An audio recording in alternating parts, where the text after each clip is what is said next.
सर्वसामान्यांच्या हक्काचा आवाज जागर जनस्थान। आदिवासी क्रांती दिनीच आदिवासी विकास प्रकल्प कार्यालयात मोर्चा काढण्यात आलाय। शिरपूर तालुक्यातील जळोद येथे गेल्या अनेक वर्षांपासून आदिवासी आश्रमशाळा आहे। त्या आश्रमशाळेच्या संस्थाचालकांनी मुख्याध्यापकांना हाताशी धरून पेसा अंतर्गत असलेली आश्रमशाळा नॉन पेसा करून शासनाची दिशाभूल करून फसवणूक केली आहे आणि नॉन पेसा करून शिक्षकांची लाखो रुपये घेऊन नियुक्ती केली असल्याचा आरोप स्थानिक ग्रामस्थांनी केलाय।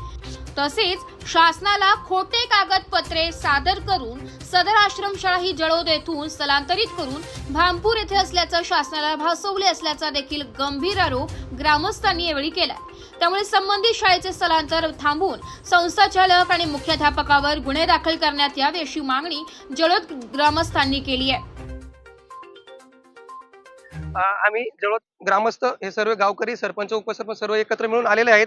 आमची फक्त मागणी एकच आहे की जे खोटे बनावट कागदपत्र आणि जे माझ्या गावाची आणि जी माझ्या तालुक्याची बदनामी झालेली आहे की तिथं लाईट पाणी रस्ता या 3 बेसेसवर जी आदिवासी आश्रमशाळा जी पेसामध्ये असून नॉन पेसामध्ये झालेली आहे, याच्या विरोधात आम्ही तक्रार 15 दिवसापर्यंत करून सुद्धा आम्हाला काही आतापर्यंत उत्तर मिळालं नाही।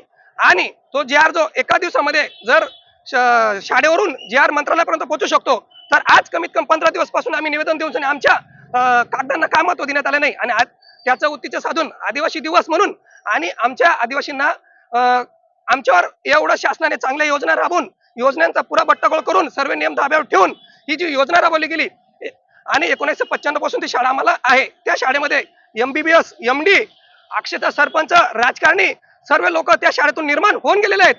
एवढं करत असताना आम्ही परत वेळेवर सचिवालयापासून मंत्रालयापासून सर्वांना निवेदन दिले तरी आमची मागणी आतापर्यंत मागणी झाली नाही।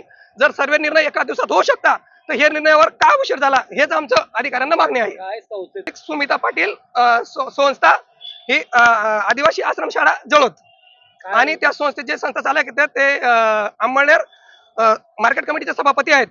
ते पॉलिटिक्स म्हणजे ते चुकीच्या गोष्टींचा वापर करून त्यांचा प्रचंड ठिकाणी भ्रष्टाचार असून त्यांच्यावर पूर्णपणे सखोल चौकशी करण्यात यावी। आंदोलनाची आमची एकच मागणी आहे, जे खोटे पुरावे दिलेत त्याचे आम्ही पुराव्यासहित कागद दिले आहेत आणि आमची विनंती आहे की आम्हाला लेखी स्वरूपात कागद पाहिजे। आमची शाळा स्थलांतर किती दिवसात तो जी आर तात्काळ रद्द झाला पाहिजे याच्यावर आमची मागणी आहे। जे काही शाळा स्थलांतरित करण्यात आल्यात आपण शाळा आजही त्याच ठिकाणी आहे, फक्त ती कागदोपत्री स्थलांतर झालेली आहे। तर कागदोपत्री स्थलांतराचा हेतू काय हे शेवटचे संस्थाचालक सांगू शकता किंवा अधिकारी सांगू शकता।